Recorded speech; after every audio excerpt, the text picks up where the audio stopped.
One of Magic Kingdom's quietest treasures is setting sail for the last time. The Liberty Belle Riverboat is retiring on July 7th, 2025, and whether you rode it every trip or only caught a glimpse as you rushed to Big Thunder Mountain, this boat has been part of Disney history for over 50 years. So today we're taking one last ride through time. Before there was even a Disneyland, Walt Disney dreamed of a riverboat. In his original plans for a small park across from Burbank Studio, he imagined a Mississippi steamboat gliding around a man-made river. When those dreams grew into what became Disneyland in 1955, the riverboat stayed. That riverboat was the Mark Twain. She launched just days before Disneyland's grand opening, and get this, she was the first functional paddle wheeler built in the US in 50 years. She was designed by naval architect D.M. Callis and assembled at the Disney Studios, while the hull was built down in San Pedro.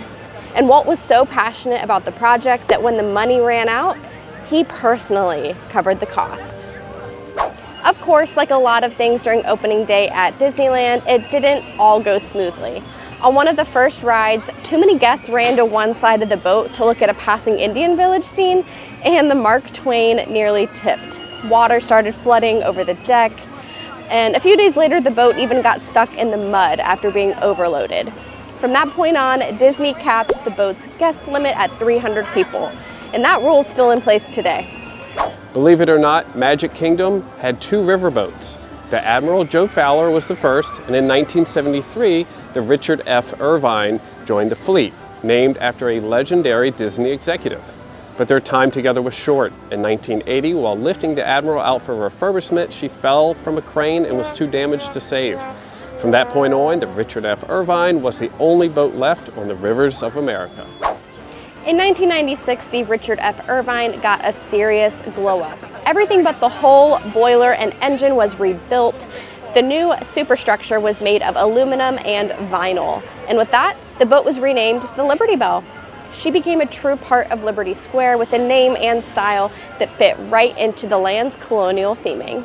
The Liberty Belle has always been about slowing down while the rest of the park rushes around you. She glides through the rivers of America in a 20-minute loop, and you pass frontier cabins, sleepy fishing spots, animatronic wildlife, Native American villages, and old military forts. And while you float, a narrator tells you stories of exploration, expansion, and the early days of America. It's calm and scenic, and it's just one of the few places in the park where you're encouraged to just take it all in. And here's a fun fact. Back in 2009, the Liberty Belle hosted a live show called Tiana's Showboat Jubilee. Princess Tiana, Prince Naveen, and Louis the Alligator performed on board while the boat circled the river. It was a big part of promoting The Princess and the Frog. Over the years, the Liberty Belle has had her share of downtime. In 2005, she got a full refurbishment. In 2018, a new boiler was installed. Disney always kept her in top shape, even if she wasn't the headliner attraction.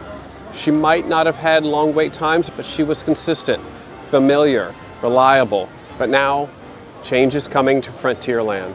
In 2024, Disney announced that the rivers of America and Magic Kingdom would close to make way for a new expansion, Piston Peak National Park, themed to Pixar's Planes, Fire and Rescue, which is part of the Cars universe.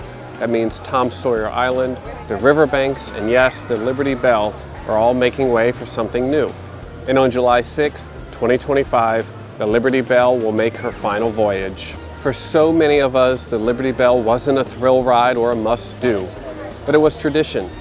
Maybe your parents took you on it when you were a kid, maybe it's where you held your toddler for a midday nap, or maybe it's just a place where you finally stopped and looked around. It wasn't about getting somewhere, it was about the journey. So here's to the Liberty Belle, to 50+ years of smooth sails, steam whistles, and peaceful moments in the most magical place on earth. If you've ever gone for a ride, drop your favorite Liberty Belle memory in the comments.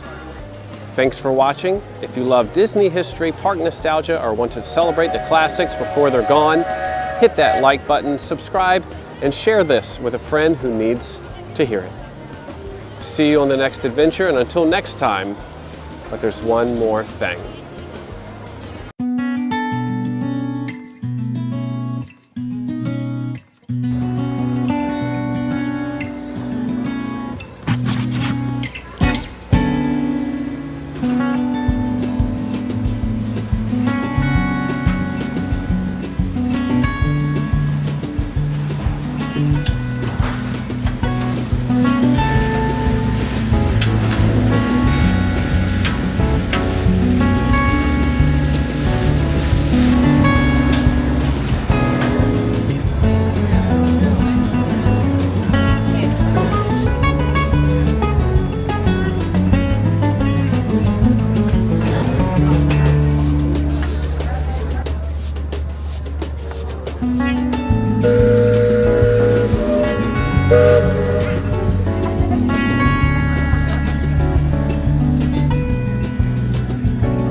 it.